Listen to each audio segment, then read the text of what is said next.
why you procrastinate, and how to stop it. You're not lazy. You're not weak. You're simply stuck in a cycle that affects everyone at some point. Procrastination isn't a character flaw. It's a complex emotional response that science has begun to understand more deeply.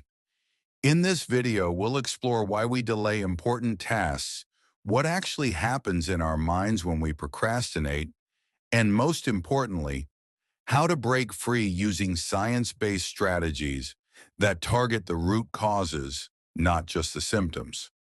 Let's transform how we think about procrastination and discover practical tools to move past it starting today.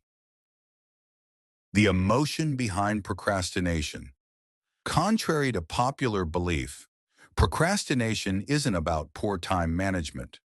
Research shows it's fundamentally about emotion regulation. When we avoid a task, we're really trying to avoid the uncomfortable feelings it triggers: anxiety, boredom, frustration, or self-doubt. Your brain chooses short-term emotional relief over long-term rewards. That's why scrolling through social media feels better in the moment than tackling a challenging project, even though it leads to more stress later. The cycle of avoidance. Here's how the cycle typically unfolds. A difficult task appears. Your brain senses discomfort. Negative emotions arise. Fear, uncertainty, or overwhelm activate your emotional brain. Avoidance behavior kicks in.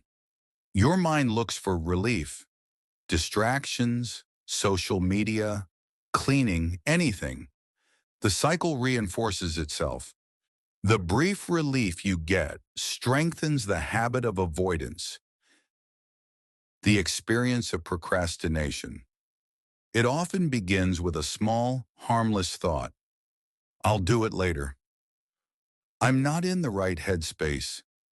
But minutes become hours, hours become days, and suddenly there's a pile of unfinished tasks and a weight of guilt. The real damage isn't just the delay, it's the harsh self-judgment that follows. Shame creates a loop. You avoid the task, feel worse, avoid again. It sounds like this: I'll just do it later. Then, why am I like this? Then, I can't even do simple things. And on it goes. Strategy 1. Name your emotions. The first step to action is clarity, and clarity starts with emotional awareness. Research from UCLA shows that simply naming emotions can reduce their intensity. When you ask, "What exactly am I avoiding here?" you gain power over the emotion. Maybe it's fear of failure. Maybe you're overwhelmed. Maybe you just don't know where to start. Write it down. It makes abstract feelings real. Respond with understanding.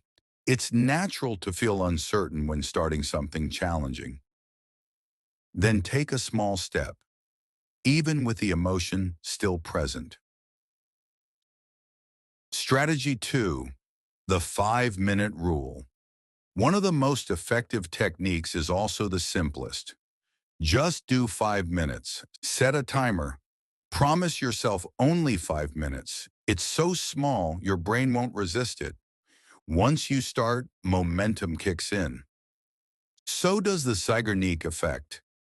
Your mind doesn't like unfinished tasks, and it starts pulling you to complete them. That first minute is the hardest, but once you're in, you're moving.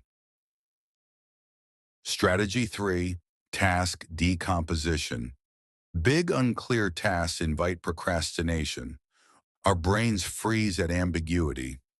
Break big tasks into small, actionable steps.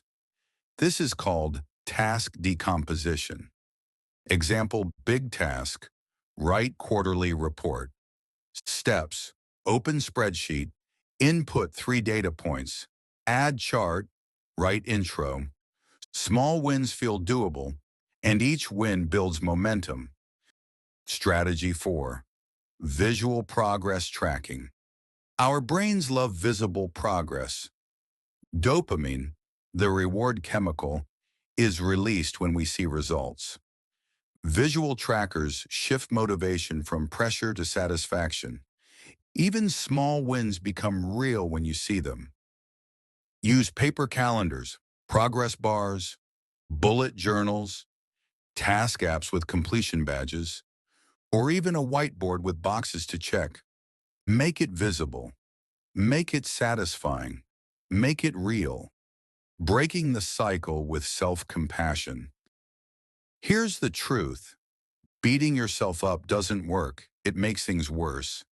Studies show that self-forgiveness, not self-criticism, helps break procrastination cycles. Next time you catch yourself avoiding something, try this. Say, okay, I delayed it, but I understand why. Then ask, what can I do now? Just one small thing to move forward. This is how real change happens, not by punishing yourself, but by understanding yourself and acting anyway. Final thought. You don't need a perfect plan. You don't need overwhelming motivation. You just need one thing, one small step. That's how progress starts. That's how it continues. And that's how we break free for real.